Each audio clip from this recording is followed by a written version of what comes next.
Olá a todos, como é que estamos?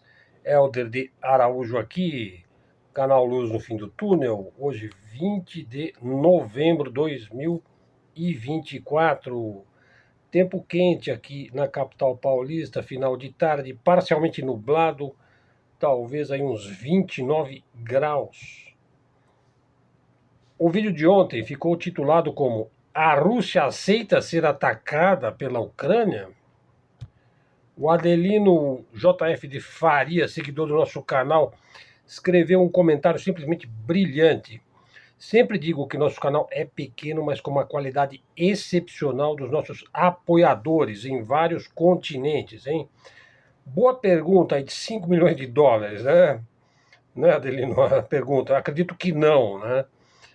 A pergunta é: a Rússia aceita ser atacada pela Ucrânia, né? Acredito que não, mas a resposta, em princípio, não será nuclear contra a OTAN, ele diz, né? Mas uma resposta convencional e que não ficará restrita mais à Ucrânia.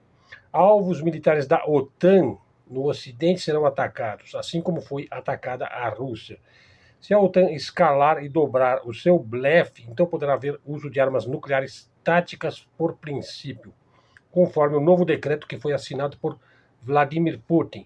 Caso o Ocidente coletivo não pare por aí, haverá então escalada final de uso de armas nucleares estratégicas contra todo o Ocidente, especialmente os Estados Unidos de leste a oeste, simples assim.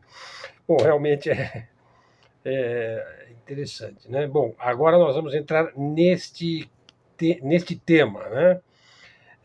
Vamos ver os possíveis cenários, né, para esse ataque aí do Biden contra a Federação Russa, né? O Alfredo Jalif, grande fonte aqui do Luz do Fim do Túnel, estabeleceu 3 cenários de possíveis respostas da Rússia ao ataque dos ATACMS de Joe Biden, né? Eu fiz uma adaptação aqui para o canal para a gente poder aprofundar neste tema. De fato, os Estados Unidos, veja só, através da OTAN na Ucrânia, lançou, não sei exatamente de onde saíram esses mísseis, lançou 6 mísseis de longo alcance no sudoeste da Rússia, né? Para além das conjecturas em curso, tem 3 cenários aí da resposta forçada da Rússia. Veja, 2 meses após deixar a presidência, o Joe Biden, lá, que aparentemente se perdeu na selva amazônica, aprovou o lançamento direcionado de mísseis de longo alcance dos Estados Unidos contra Kursk, região do território russo que foi invadida recentemente pela Ucrânia. Bom, isso em 17 de dezembro, conforme noticiado pelo New York Times. Então, assim, não é a primeira vez que a presidência dos Estados Unidos aprova o ataque direto ao território russo, né? Nessa ocasião, aí, o catatônico Biden estava em uma viagem pela América do Sul de quase uma semana, que o levou do Peru ao Brasil. Portanto, já se vê que os fatos realmente relevantes no escalamento da guerra entre a Ucrânia e a Rússia saem daqui do Brasil, do território nacional. Bom, os ATACMS são os famosos sistemas de mísseis táticos do Exército, o ATACMS, que a gente chama de ATACMS. São mísseis supersônicos, veja, não são hipersônicos, são supersônicos. Eles têm um alcance aí de 300 quilômetros e podem transportar munições cluster ou munições convencionais. São fabricados pela Lockheed Martin Corporation, né? Indústria de armamentos norte-americana. E são lançados a partir da plataforma HIMARS, a plataforma que faz o lançamento, que os Estados Unidos concederam, né, muito gentilmente à Ucrânia, segundo a Bloomberg, né? Bom, desde o dia 12 de setembro, pelo menos, o presidente Putin alertou que o lançamento dos mísseis ATACMS dos Estados Unidos via Ucrânia necessita um know-how, veja, o know-how do início ao fim dos Estados Unidos e da NATO, né, da sua geração de satélites, né, de vigilância, satélites, radares de alta precisão operados por operadores dos próprios ocidentais, por operadores dos Estados Unidos. Isso daí levaria a uma retaliação rápida contra os países que entregaram tais mísseis de longo alcance à Ucrânia e que se destinam a atingir profundamente o território russo, incluindo também o Storm Shadow da Grã-Bretanha, que ela diz agora que vai levar para o amiguinho Jázaro, o Zelensky, e o Scalp da França. né? Também tem sua amizade lá com o Lázaro, né? Então, assim, o Putin já tem a doutrina militar aí de que é impossível você atingir a Rússia com mísseis de longo alcance, sem satélite ocidental, da Starlink, sem a operação aí da sistema de georreferenciamento, da parte de operadores treinados, americanos, ingleses, franceses e tal. Então, nessa altura aí, lá por volta de 12 de setembro, o Pentágono, que é quem realmente dá as ordens, recuou, né, devido à proximidade das eleições de 5 de novembro nos Estados Unidos, e não houve esse tipo de ataque, né? Agora, nós já sabemos, 2 dias após a notícia ameaçadora aí do jornal Casar, aí, o New York Times, né, jornal controlado por George Soros e também pela família Obama e os Clinton, né? Então, a Ucrânia lançou 6 mísseis de longo alcance no Oblast de Briansk, no sudoeste da Rússia, a apenas 280 quilômetros de Moscou. Então, foi o assunto do tema do vídeo de ontem, né? Bom, para além das conjecturas em curso, quando eu estava fazendo o vídeo, os mísseis estavam sendo lançados ontem, né? Predomina aí para além das conjecturas em curso, entre as quais predomina o resgate financeiro, né, do gestor de ativos, o BlackRock, que é o maior gestor de ativos financeiros do mundo, investiu grandes somas no governo ilegítimo, né, do ditador Zelensky, né, que já venceu lá o mandato dele, ele continua no poder, né? Bom, hoje ele tem sérios problemas militares, está à beira de uma derrota acachapante. Então vamos falar aqui dos 3 cenários, do menos provável até o mais provável. Qual seria a resposta da Rússia, né? E, aliás, resposta essa que pode envolver também o novo presidente, que foi, na verdade, não é tão novo assim, o Donald Trump, hein? Primeiro cenário, então vamos lá, é o início da Terceira Guerra Mundial, hein? Então aí seria o cenário apontado pelo nosso seguidor aí, pelo Adelino, né? Primeiro cenário, então, o início da Terceira Guerra Mundial nuclear, né? Tese propagada, veja só, tese propagada por ninguém menos do que o ex-inspetor norte-americano e ex-fuzileiro naval, e uma das fontes importantes aqui do nosso canal, o Scott Ritter, né? Então, visões apocalípticas aí se tornaram muito popular nas redes sociais, né? Bom, na minha opinião, ainda não parece ter escolhido, a Rússia ainda não parece ter escolhido a resposta nuclear como sua primeira opção. Então, eu diria que é a opção menos viável, né? Esperemos que seja a menos possível, né? Então, veja só, pense no Xi Jinping, a serenidade do presidente Xi Jinping, né? O Lula e o Xi Jinping assinaram ontem 37 tratados de cooperação comercial em várias áreas, com o Xi Jinping imperturbável aí na sua viagem sul-americana do Peru ao Brasil, onde se realiza agora a sua visita de Estado também ao seu homólogo aí do BRICS, né, ao presidente brasileiro Lula da Silva. Veja a dedução elementar. No caso da implementação do cenário sombrio da guerra nuclear, a Rússia certamente já teria alertado a China, seu principal aliado global, e o Xi Jinping já teria interrompido abruptamente sua viagem pacífica sul-americana, né? Não estaria calmamente assinando um belíssimo tratado aí com o Brasil. Aliás, poderá ser tema aqui de assuntos para serem abordados aqui no nosso canal, né? Então, o primeiro cenário, o início da Terceira Guerra Mundial. Então, você vê que é pouco provável, né? Segundo cenário, autocontrole e mais autocontrole da parte da Rússia.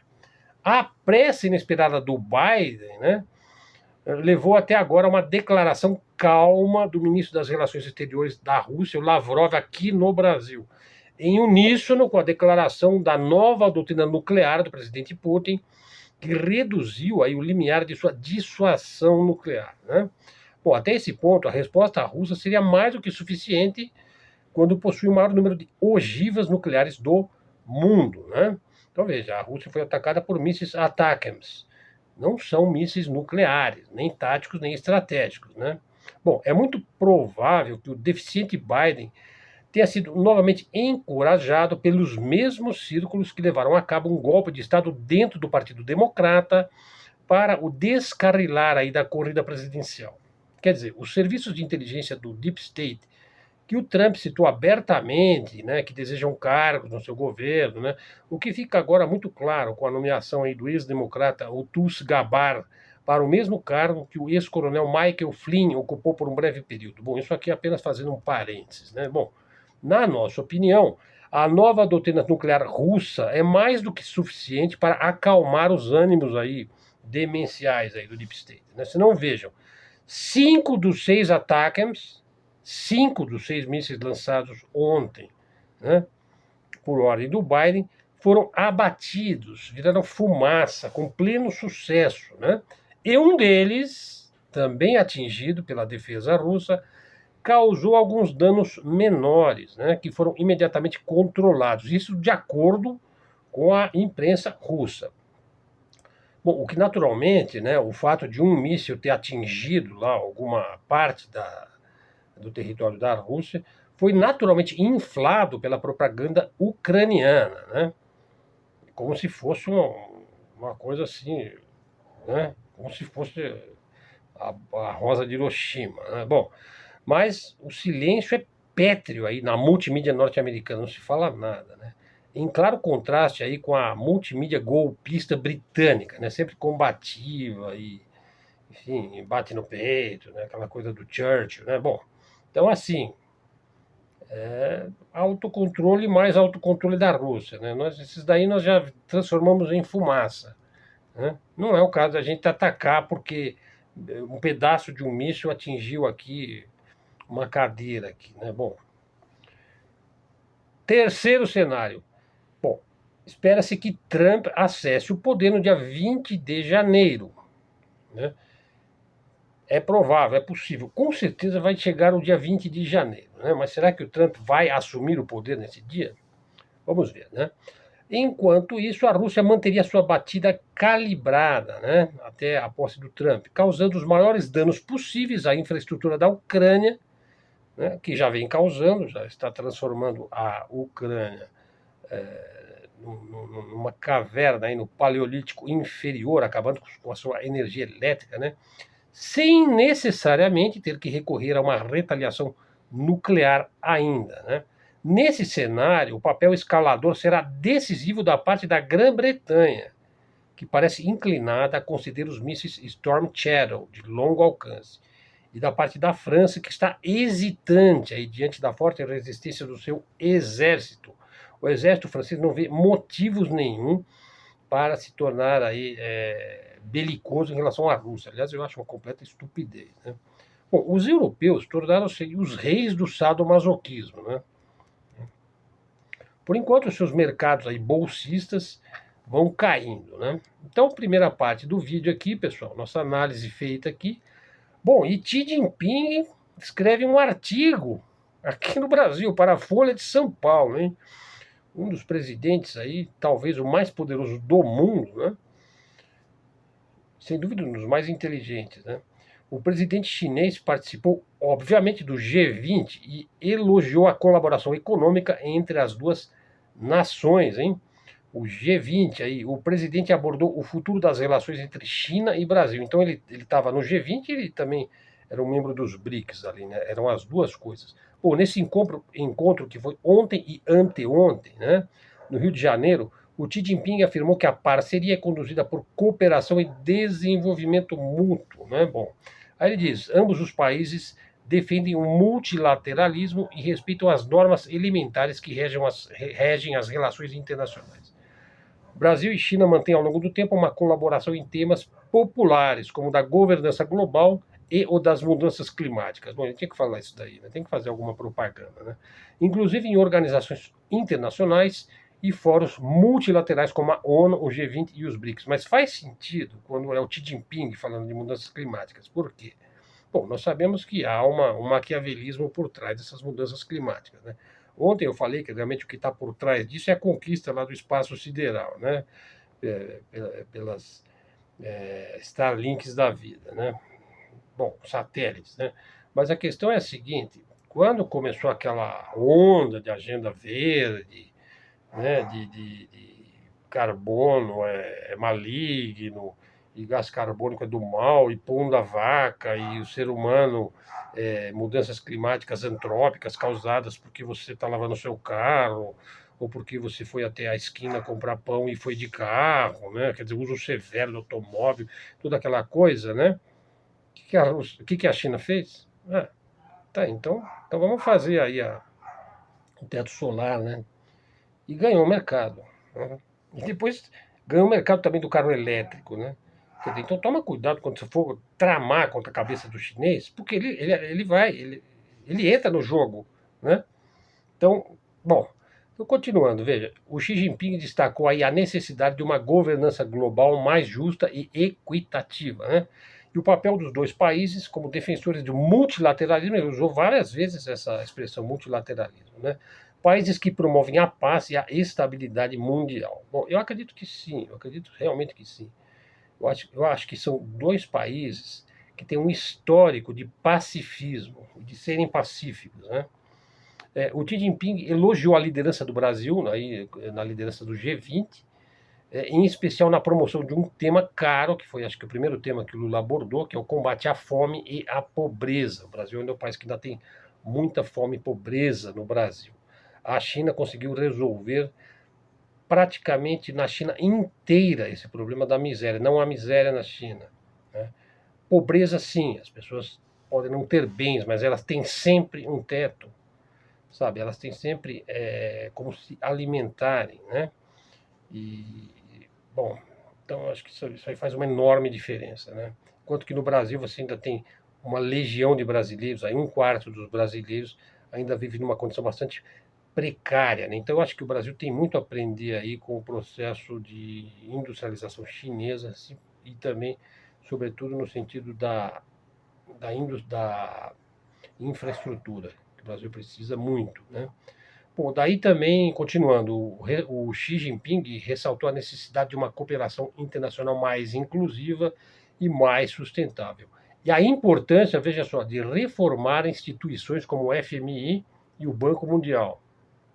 Ou seja, é preciso aumentar a representação dos países em desenvolvimento, porque até agora a gente só foi arrochado, né, pelo FMI e o Banco Mundial. Então, a gente vive num país onde se você aumenta 1% aí da taxa de juros, da taxa Selic, né, que faz o cálculo da taxa de juros do governo do Brasil, né, da política econômica do Brasil, significa 50 bilhões a mais no bolso desses investidores aí, desses lobos de Wall Street, do BlackRock e companhia, né? Agora veja, se investe 5 bilhões a mais em políticas públicas necessárias, como saúde, educação, transporte, o que acontece? Ah, o mercado financeiro vem abaixo, né? Olha os esquerdistas querendo gasto público desnecessário, vem com toda aquela balela, né? Bom, continuando aí, já terminando a segunda parte do vídeo, o Xi Jinping ressaltou o respeito mútuo em pé de igualdade. Ele usou várias vezes essa expressão, não sei falar em chinês, né? Pé de igualdade. O líder chinês destacou a história de intercâmbio entre o Brasil e a China, iniciada há mais de 200 anos, com a chegada de produtos chineses no Brasil, né? Como é o caso do chá chinês e das porcelanas, né? Que foram os primeiros produtos chineses a serem trazidos para o Brasil, né? Bom, a China e o Brasil, então, persiste aí num respeito mútuo e num tratamento em pé de igualdade. É o que se chama lá nos BRICS de sistema ganha-ganha, né? Os dois lados ganham. Bom, eles entendem então e apoiam os caminhos de desenvolvimento que o povo chinês e o povo brasileiro escolheram.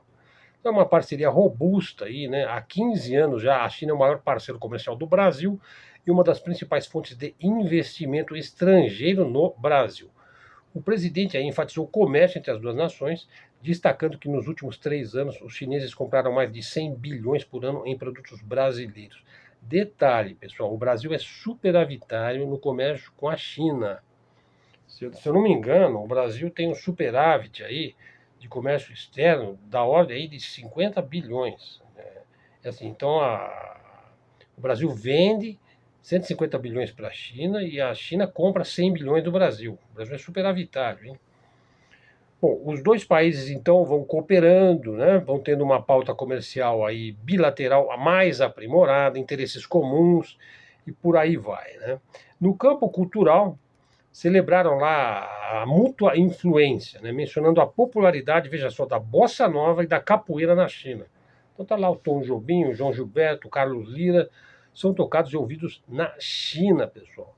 E a capoeira brasileira, que é a única arte marcial, deve existir outras também, de origem indígena, né? Mas a capoeira, ela é totalmente brasileira e é praticada na China por mestres capoeiristas brasileiros dando cursos lá, ensinando o chinês a lutar capoeira. Bom, e nós temos que aprender a lutar o Kung Fu também, né? E festivais tradicionais chineses aqui no Brasil.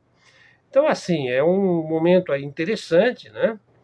De abertura, de inclusão, de aprendizagem, de troca cultural, artística, né? Então, por natureza, vamos dizer que esses países se sentem um pouquinho mais próximos agora, né? E ainda o Xi Jinping dizendo no término da sua carta que a China e o Brasil têm em comum a busca por tudo que é belo. Ele usou essa expressão. Também expressou a confiança de que juntos Brasil e China contribuem significativamente para um futuro mais justo e sustentável para a humanidade. Bom, a realidade na China, né, é o tema aí do último episódio da incrível história do comunismo, apesar do medo insano, né, dos gringos. E antes, quando eu levo essa palavra, eu já começo a ter alergia, né? Bom, a China mostra como uma antiquíssima vila de pescadores e camponeses, falante de muitos dialetos e tradições, tornou-se um gigante império econômico, eu diria uma civilização, né? A ponto de ameaçar a hegemonia aí do faroeste americano, né? Então vamos em frente, né? Ni hao, né? Bom, e agora para terminar o nosso vídeo, veja, eu assisti um vídeo ontem absolutamente necessário que eu indico para vocês, né? Eu assisti uma live lá no canal da Mara Luque, no My News. Ela levou o comandante Farinazzo, deu uma verdadeira aula de história ali, e de civismo. Aí você vê por que o Arte da Guerra é o canal dos canais na análise militar e na análise geopolítica, né? Você vê que ele tem uma leitura assim vasta, inclusive de história do Brasil, né? Bom, e quem são os kids pretos, né? Bom, os kids pretos, né? Até penso em fazer uma live hoje, onde eu vou abordar melhor esse assunto, talvez mais tarde, hein? Os kids pretos, né? Olha só, pessoal, que coisa. Os kids pretos. Quem são os kids pretos? Veja, é o integrante de forças especiais aí, né? Suspeitos de planejar a morte de Lula, Alckmin e Alexandre de Moraes em 2022. O planejamento para que eles não pudessem sequer tomar posse, né? E funcionaria como se fosse um atentado ou algum acidente. Os kids pretos, então, são forças especiais.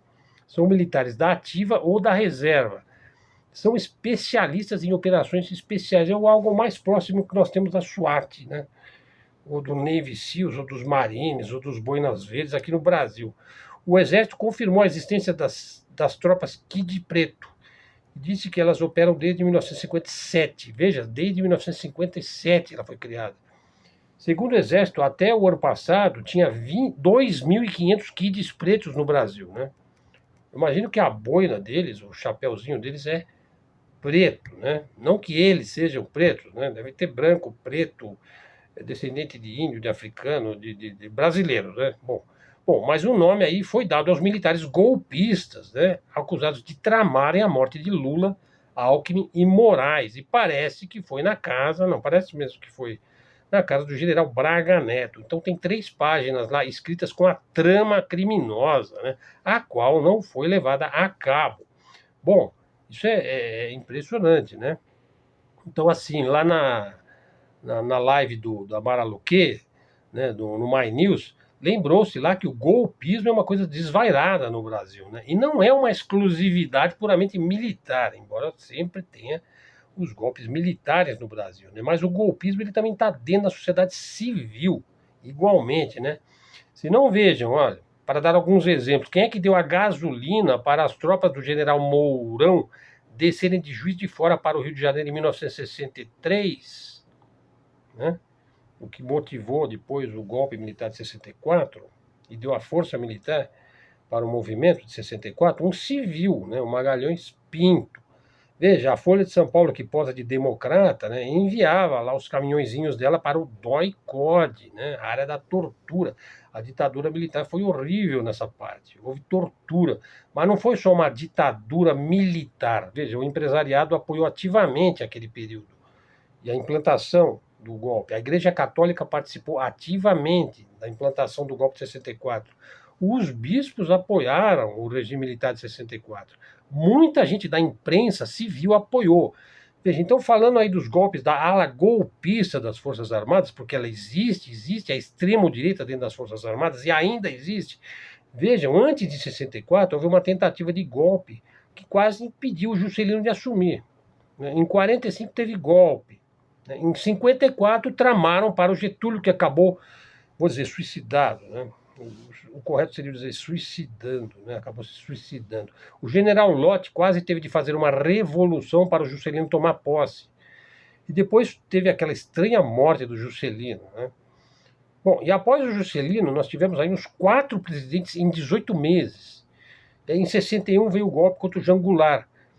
O João Goulart precisou governar durante 18 meses sob parlamentarismo. Claro que era a época da Guerra Fria, né? E o Brasil, né, infelizmente, né? Aí veio 64, né? E aquilo que era para durar 6 meses, durou 21 anos, né? E veio 77, época do Geisel. A direita não gosta de falar de 77, porque o Geisel, o grande presidente que tivemos, hein, Ernesto Geisel, ele afastou a linha dura, ele afastou a extrema-direita.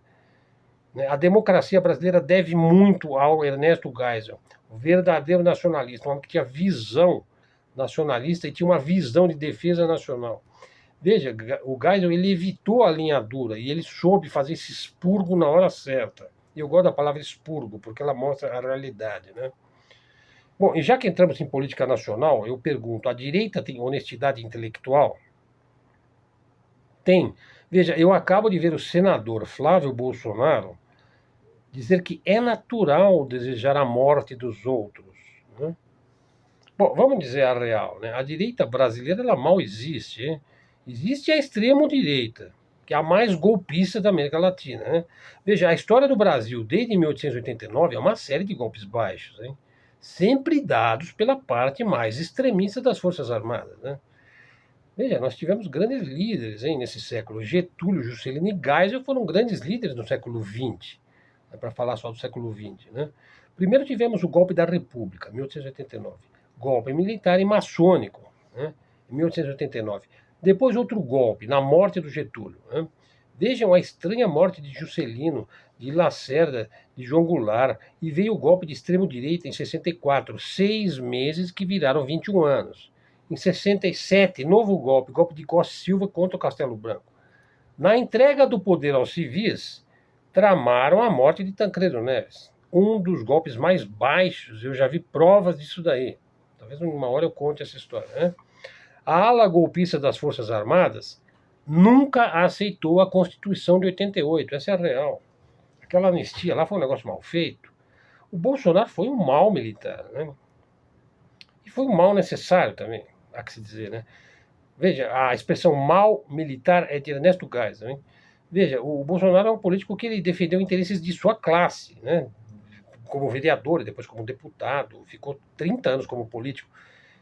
Veja, mas ele foi um adepto, um defensor de tortura. Ele acabou afastado das Forças Armadas, virou político, a gente sabe um pouco da história dele.